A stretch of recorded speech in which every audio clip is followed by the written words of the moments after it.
할렐루야. 사랑하는 대강의 가족 여러분, 오늘 하루도 하나님의 말씀과 동행하는 삶이 되길 소망합니다. 오늘 함께 나눌 하나님의 말씀은 마태복음 24장 3절에서 9절 말씀입니다. 예수께서 감람산 위에 앉으셨을 때에 제자들이 조용히 와서 이르되 우리에게 이르소서 어느 때에 이런 일이 있겠사오며 또 주의 임하심과 세상 끝에는 무슨 징조가 있사오리이까. 예수께서 대답하여 이르시되 너희가 사람의 미혹을 받지 않도록 주의하라. 많은 사람이 내 이름으로 와서 이르되 나는 그리스도라 하여 많은 사람을 미혹하리라. 난리와 난리 소문을 듣겠느냐. 너희는 삼가 두려워하지 말라. 이런 일이 있어야 하되 아직 끝은 아니니라. 민족이 민족을 나라가 나라를 대적하여 일어나겠고 곳곳에 기근과 지진이 있으리니 이 모든 것은 재난의 시작이니라. 그때의 사람들이 너희를 환난에 넘겨주겠으며 너희를 죽이리니 너희가 내 이름 때문에 모든 민족에게 미움을 받으리라. 아멘. 오늘 목사님께서 예수님의 재림에 대한 설교를 하셨습니다. 주님께서 도적같이 오시니 언제든지 슬기로운 다섯 처녀처럼 지혜롭게 등불을 준비하라고 했습니다.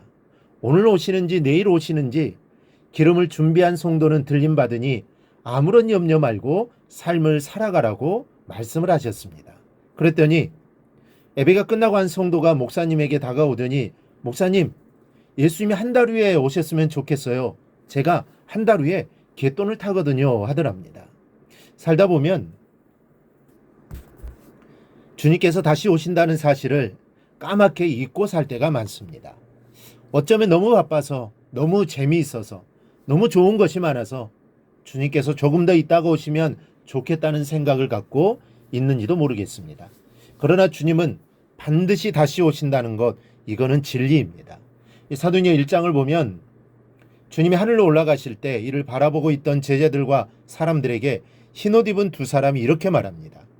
이르되 갈릴리 사람들아 어찌하여 서서 하늘을 쳐다보느냐. 너희 가운데서 하늘로 올려지신 이 예수는 하늘로 가심을 본 그대로 오시리라 하였느니라. 주님은 하늘로 가신 그대로 다시 이 땅에 재림하실 것입니다. 따라서 우리가 이 진리를 믿는다면 주님의 다시 오심을 까맣게 잊고 살아서는 안 됩니다. 그렇다면 어떻게 해야 그날을 잊지 않고 준비하며 살 수 있겠습니까? 먼저는 내 인생이 끝나기 전에 주님의 재림이 있을 것을 믿는 마음으로 살아야 합니다. 주님께서 언제 다시 오실지는 아무도 모릅니다. 몇 년, 몇 월, 며칠에 예수님께서 재림하신다고 믿는 것은 이단입니다. 그러나 반대로 내가 살아있는 동안은 오시지 않을 것이라고 생각하는 것도 잘못된 생각입니다. 주님께서는 당신께서 몇 년, 몇 월, 며칠에 오신다고 하시지 않았습니다. 그러나 어떻게 오시는지는 말씀하셨습니다. 도적같이 오신다고 하였습니다. 그러니 주님께서는 오시는데 아무도 모르게 오신다는 것을 말씀하신 겁니다. 그런데 도적같이 오신다는 것은 또 하나 곧 오신다는 뜻도 있습니다. 왜냐하면 아무도 모르게 오시는 것뿐만 아니라 누구도 모르게 오기 때문에 그 말은 곧 지금도 오실 수 있다는 긴박감으로 살라는 말씀입니다.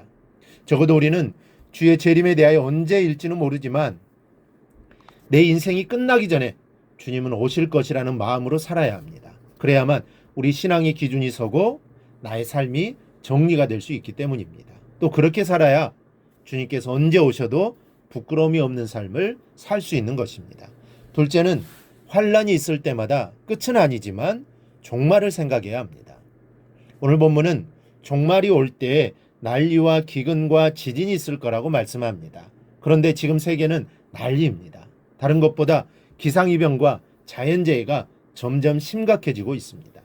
근래 들어 엘니뇨라고 인한 자연재해는 그 규모가 지구 전체로 확산되고 있습니다. 주님께서 오실 시간이 점점 다가오고 있는 징조입니다. 물론 끝은 언제인지 알 수가 없습니다. 이런 재난과 난리들이 끝은 아니라고 말씀하셨기 때문입니다. 8절입니다. 이 모든 것은 재난의 시작이니라. 그러나 우리는 이런 재난과 환란이 있을 때마다 종말을 기억하는 재료로 삼아야 합니다. 과학의 발달과 함께 사람들은 지구가 영원할 거라 생각합니다. 혹 지구 존립에 큰 문제가 생긴다 해도 발전하는 과학의 힘으로 해결할 수 있을 거라고 생각합니다. 그러나 이것은 큰 착각입니다. 사람은 자신들이 벌여놓은 지구의 환경조차도 스스로의 힘으로 회복시키지 못하고 있습니다.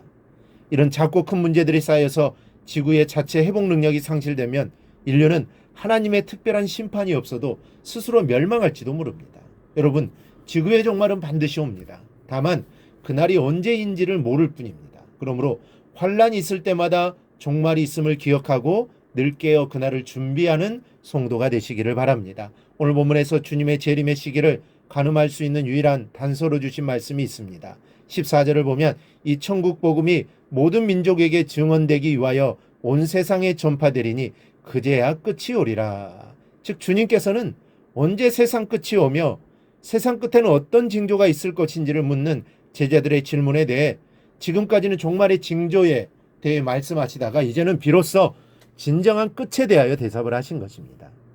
주님의 재림과 세상의 종말은 세상 사람들이 흔히 생각하듯이 난리가 나고 천재지변이 일어난다고 해서 곧 오는 것이 아닙니다.